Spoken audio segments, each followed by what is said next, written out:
Bonjour à tous, j'espère que vous allez bien. On va parler d'une moto de chez BMW aujourd'hui, la BMW R12S.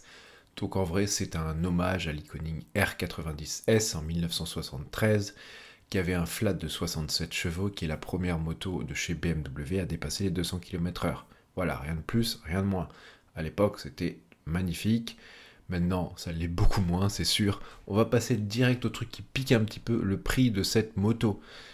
Waouh, ça commence à faire très très chéro, je vous l'annonce maintenant et on passe à la suite après, pardon, parce que là c'est vraiment la douloureuse. Donc 22 990 euros, voilà, maintenant que vous le savez, n'hésitez pas à lâcher le petit like, le petit abonnement, etc., ça fait plaisir. Et on passe à la suite. Il y a bien entendu un héritage de cette marque avec la R90S, que Roland Stand retenait avec son concept 90 qui allait donner naissance à la R90. Après 10 ans de bons et loyaux services, il y a eu un renouvellement de la gamme en 2024 avec le Cruiser R12, le Roadster R12 90. Et comme hommage, la marque allemande a choisi le R12S ensuite. Donc l'allure sportive qui ne laisse aucun doute à sa source d'inspiration, bien entendu, avec ces couleurs-là. Pour moi, elle est magnifique et vous avez pas mal d'options sur cette moto qu'il n'y a pas sur la R90 de base. On va voir tout ça tout de suite. En tout cas, dites-moi le design, ce que vous en pensez. Moi, j'adore ce look rétro. Franchement, là, ils l'ont pas loupé du tout. Et pourtant, elle a plein de choses très technologiques et très actuelles à l'intérieur. Pour ce qui est du moteur, c'est exactement la même géométrie. Et la partie 6, c'est pareil. Elle se différencie toutefois par l'habillage et ses finitions plus haut de gamme surtout. Pour la partie cycle et le moteur, rien ne change par rapport à la R90 de base, bien entendu. Mais par contre, pour le reste, vous allez voir que ça change beaucoup.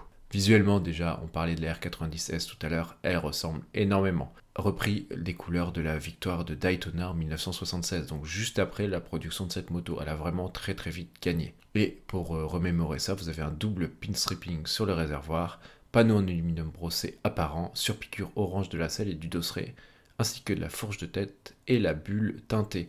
Donc vraiment un gros hommage aux vieilles motos de ces années-là. Et franchement, c'est très très bien réalisé, bravo BMW là-dessus.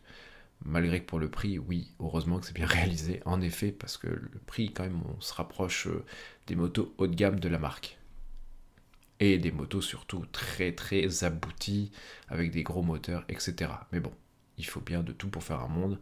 J'imagine que c'est pas une moto qu'on verra tous les jours, mais ça fait plaisir qu'il y en ait de temps en temps. Bien sûr, vous avez des équipements spécifiques, hein, de série, bien entendu, vous avez plein de trucs du catalogue. Les jantes à rayons croisés, option 719 wheel classique, qui sont magnifiques. Fourche et le guidon noir, option alu. Et pack de pièces usinées, Shadow, et les pneus aussi, qui sont très très particuliers. Ça donne vraiment un super petit goût à cette moto.